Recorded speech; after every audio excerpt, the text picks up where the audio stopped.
I want to detail one of your designs, and so I picked the Lite Kite. Can Oh you yeah, break down the Lite Kite as a design? yeah. Um, that was just sort of a continuation of like basically like edgeboard pursuits that had been introduced by George. Um, I'd done a lot of single fins and power blade fins, and I was doing a lot of like heavily contoured boards with his edge design for the listeners. It's sort of like a rail V that's heavily concaved out into another concave, into a double, into a V. The board's like got a complex bottom, um, and it's a lot of about the design is releasing water off the bottom of the hull. And I'd sort of been surfing a lot of them, but then was sort of yearning to go back and try some multi-fin setups and maybe creating a bit more of a passive design for the multi-fins, like not having so many edges and so much stuff going on at the front end. Yeah, and basically sort of just went down this rabbit hole of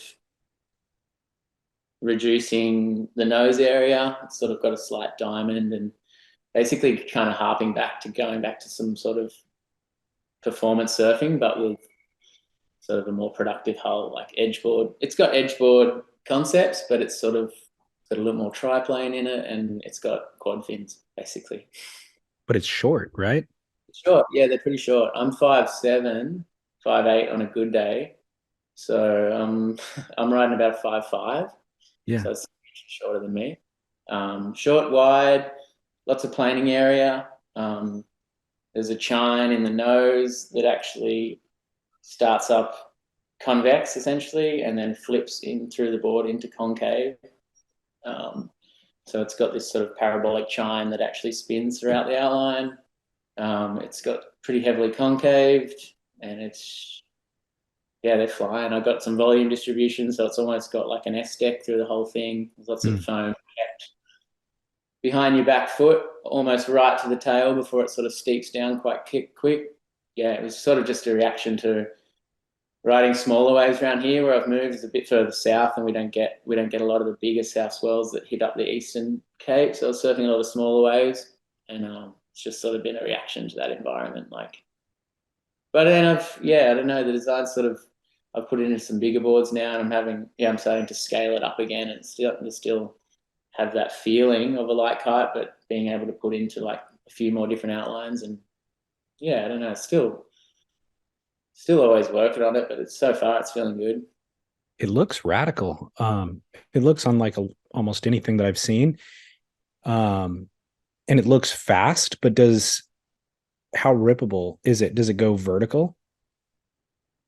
It can go vertical, yeah. I, Okay. I feel like I only put out clips where I do fucking cutbacks, but I'm gonna try and either surf it or get someone on it. And I've been surfing with I've got a small little group of friends that I'm sort of like leak these designs out to, and they give me feedback.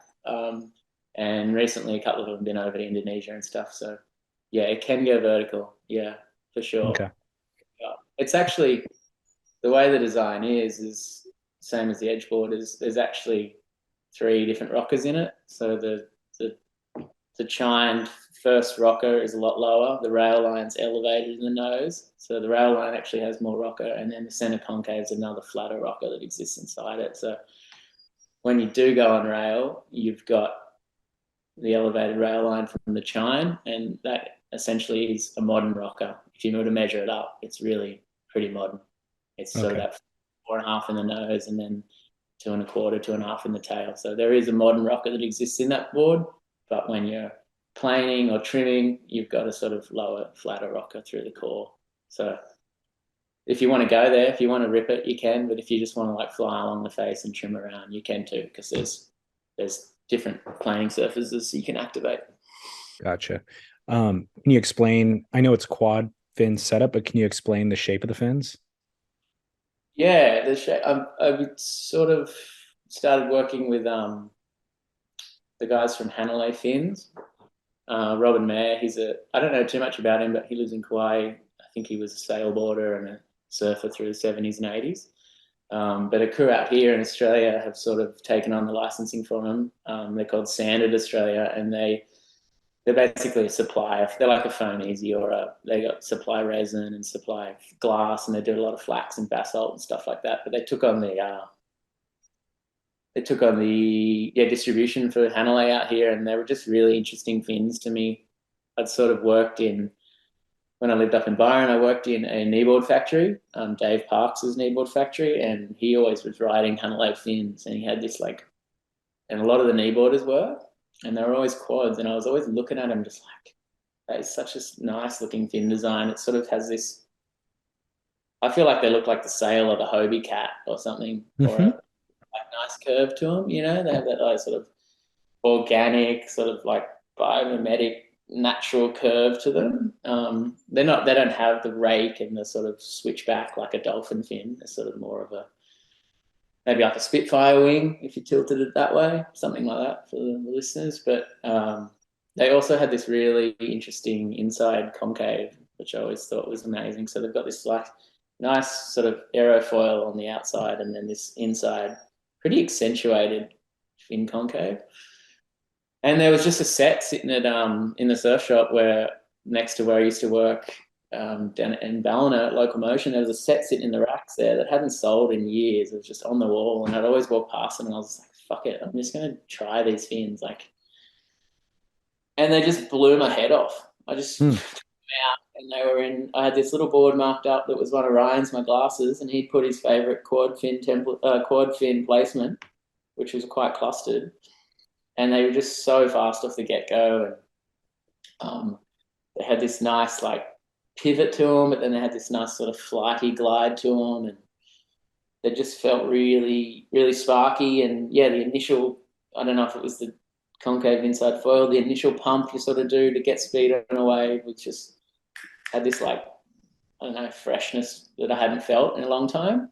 Um, and then yeah, I just sort of started working with them, and they really complemented the kites at the time because the kites outline is it's a quite wider tail, and initially the first ones were thrusters, but the tail was so wide, I was sort of having trouble with the thruster, and then putting that quad fin set up with all that area just made so much sense. And yeah, they've just sort of the sanded guys have really started to push into the foils, and they're doing some ones now that are they're upright, but then the tip has like a flip that goes out like an aeroplane wing, and I don't know, it just seems so refreshing in the.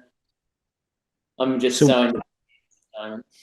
are the front fins or the outside fins bigger? Yeah, front fins are bigger. Gotcha. Um, and the rear fins are smaller. And front fins are I'm towing them at a quarter, and then the rears I tow at an eighth. Got it. Um, and yeah, they're like as far as like the height of the fins is traditional. It's just sort of the outline that's changed in the concaves. But they're just feeling. I don't know. I'm so jazzed on fins at the moment, and Analay seem like they're just putting out something different because I feel like the fin market's just for the most part just looks the same to me. So it's just like I always like trying new stuff, and yeah, it just feels like the future. It feels like the future to me actually. Those fins, it's pretty So cool.